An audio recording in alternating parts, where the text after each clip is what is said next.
성경이 읽어지네. 이 시간 생터 성경사역원 성경이 읽어지네 전문 강사이신 하만 우리교회 배명옥 사모와 함께합니다. 성경이 읽어지네 주님 나라 임하네. 안녕하세요. 지난 시간 초막절 설교에 이어 오늘은 수전절 설교 공부입니다.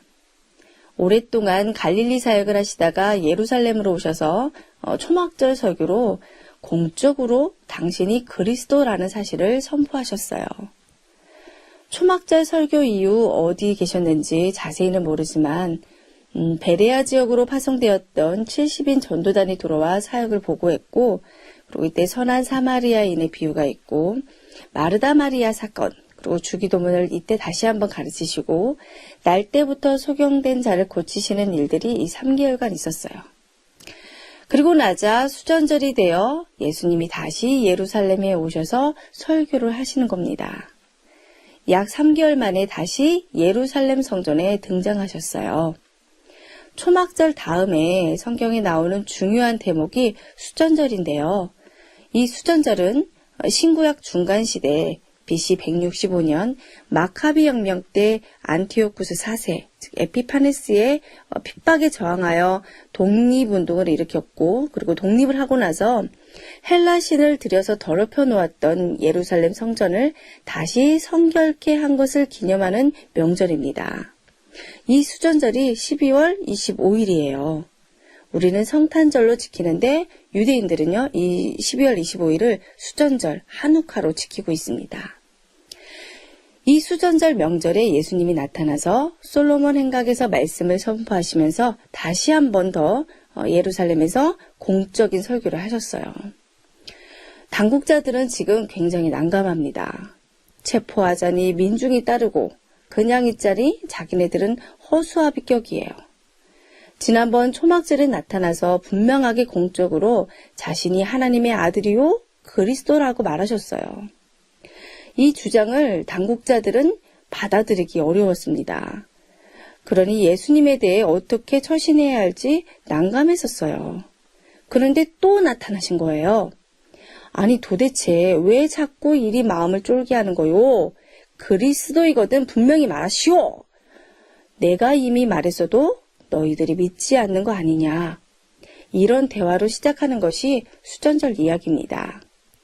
수전절 내용은 별로 그렇게 많지 않아요. 자, 초막절 설교는 굉장히 길었잖아요. 근데 수전절 설교는 비교적 짧습니다. 요한복음 10장 22절에서 39절까지로 이 내용이 수전절에 주신 내용이에요. 그런데 초막절 설교와 동일합니다. 나와 아버지는 하나다. 내가 곧 하나님이라고 주장하세요. 양들을 위해 목숨을 버리는 당신은 하나님과 동등한 자라고 하셨습니다. 사실 사람이 자꾸 하나님이라고 주장하는 것은 어렵습니다. 이게 어디 쉬운 일이에요? 그렇죠? 그런데 당시 사람들도 보통 일이 아니거든요. 자, 예수님도 이거 설명하기 어려우시고 듣는 우리도 그것을 깨닫는 것이 보통 어려운 일이 아니었기 때문에 예수님도 내가 하나님이라고 하는 이것 때문에 너희가 나를 돌로 치려고 하느냐라고 하시고, 그것을 깨닫지 못하고 돌로 치려고 하는 이자들도 우리가 한편 이해할 수 있어요. 그런데 그럼에도 불구하고 예수님이 당신이 하나님이심을 설명하시려고 하는 안타까움도 동시에 배어있는 내용이 이 22절에서 39절까지의 수전절 내용입니다. 이런 감각을 가지고 수전절 설교를 읽으시면 돼요. 자, 어렵지 않습니다. 수전절, 이 12월 말경 이후 십자가에 못 박히시기까지 이제 3개월 남았어요. 이제 남은 약 3개월 동안의 행적만 정리하면 되는데요.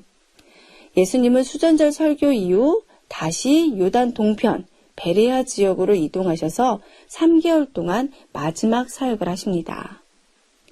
요한복음 10장 40절을 보면, 자, 다시 요단강 저편 요한이 처음으로 세례 베풀던 곳에 가사 거기 거하시니. 예수님의 다음 행적이 어디라고 하고 있죠? 네, 요단 동편 맨 처음 세례 요한이 세례를 주던 그곳으로 가셔서 예수님이 머무셨다라는 거예요. 자, 그런데 이렇게 베레아로 다 가셨다가 나사로의 사망 소식을 들으시고 다시 예루살렘 분교로 오셔서 살리시는 일이 이때 있어요. 그러니까 나사로 때문에 베레아 지역으로 갔다가 다시 유대 지역으로 잠깐 오신 건데, 자, 이 죽은 나사로를 살리신 이 사건으로 더욱 악에 바친 대제사장과 바리새파 일당들은요, 공의회까지 소집해서 이제 예수 체포령을 내립니다. 그 이후 예수님은 베레아 지방으로 다시 들어가서 3개월을 계시면서 각 촌과 성을 다니시면서 최종 마무리 전도를 하세요. 그런데 이 지방이 어떤 곳인가요? 요단 동편 베레아 지역은, 자, 여기는 모세가 신명기를 베풀고 죽은 장소요. 엘리야가 승천하고 엘리사에게 사역을 맡긴 장소요. 다시 엘리야가 세례 요한으로 재림한 곳이요. 그리고 예수님의 공생의 사역이 시작된 곳입니다. 희한하죠? 그런데 놀라운 것은 이 장소에서 예수님의 사역도 마무리하시겠다는 거예요. 그래서 초막절 즈음에 갈릴리를 떠나실 때 70위 전도단을 미리 이곳으로 파송하셨던 거예요. 그리고 이곳의 상황에 대해서도 보고를 받으셨습니다. 그리고 기뻐하셨어요. 아주 많이요. 이곳은 약 3년 전에 장거리 여행 준비를 하고 내려오셨던 곳입니다.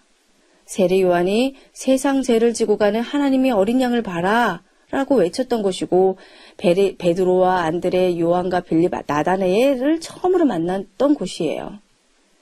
하나님이 세상을 이처럼 사랑하사 독생자를 주셨으니 이는 저를 믿는 자마다 멸망치 않고 영생을 얻게 하려 하심이라 라고 첫 유대 지역 메시지를 선포하셨던 곳입니다. 매우 조직적으로 계획성 있게 일하시는 우리 주님의 모습이 보이시나요? 시작한 곳에서 끝을 맺으시는 완벽한 사역구도 아닙니까? 그렇죠? 자, 이제 예수님은 마을마다 고을마다 두루 다니십니다. 우리 예수님 마지막 3개월간 얼마나 열심히 돌아다니시며 발품을 파셨을까요? 심정이 느껴지시나요?